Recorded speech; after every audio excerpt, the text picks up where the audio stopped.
Obviously, entering the closure, we were in a pretty strong financial position off the back of our membership subscriptions.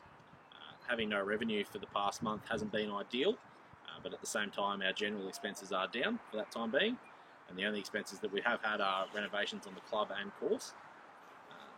We're in a better financial position than I think a lot of clubs are at the moment, and hopefully when golf returning in the coming week or two, we'll be able to exit this period and get back to semi-normal regular revenue takings. With the course closing at the start of April, the JobKeeper allowance was announced by the government, and that's enabled us to keep staff on, such as Jasmine and Ben, and our ground staff such as Ian, Colin and Alistair. It's meant that we can keep progressing the club in this time of no golf, but it means we can still get on top of a few things around the course, get on top of our procedures in the club rooms, and keep pushing forward while no golf's happening. Prior to COVID-19, we had a fair bit of financial planning to do in regards to the club rooms, potentially looking at a new dam in the future. When this occurred, we had to re-look at that modelling, thinking that we'd be out for potentially 6 months. It looks like that maybe we're out for 6 weeks, which hasn't had a massive impact.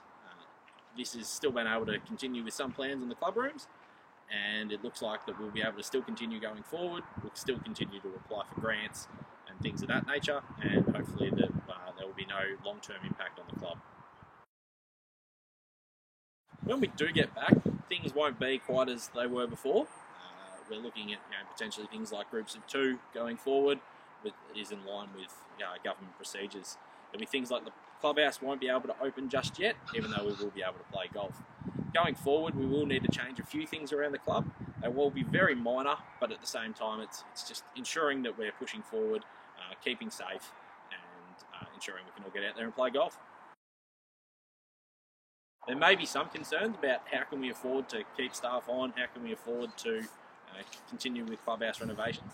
There was significant budgeting put in place before COVID-19, and then once COVID-19 hit, there was significant adjusting of those budgets. We were able to forecast that if we were closed for 6 months, we'd still be able to work within our means and ensure that we keep pushing forward. Now that we're potentially out for 6, maybe 8 weeks, that has definitely helped those forecasts, and it means that we can still push forward as normal. I'd like to thank the members that have signed up, continued to support the club, all the positive comments that have come through. It's been really positive. We've even had a couple of members sign up while we're closed. So it just goes to show how well Barwon Valley is pushing forward and what a great course, clubhouse we have going forward. Thank you.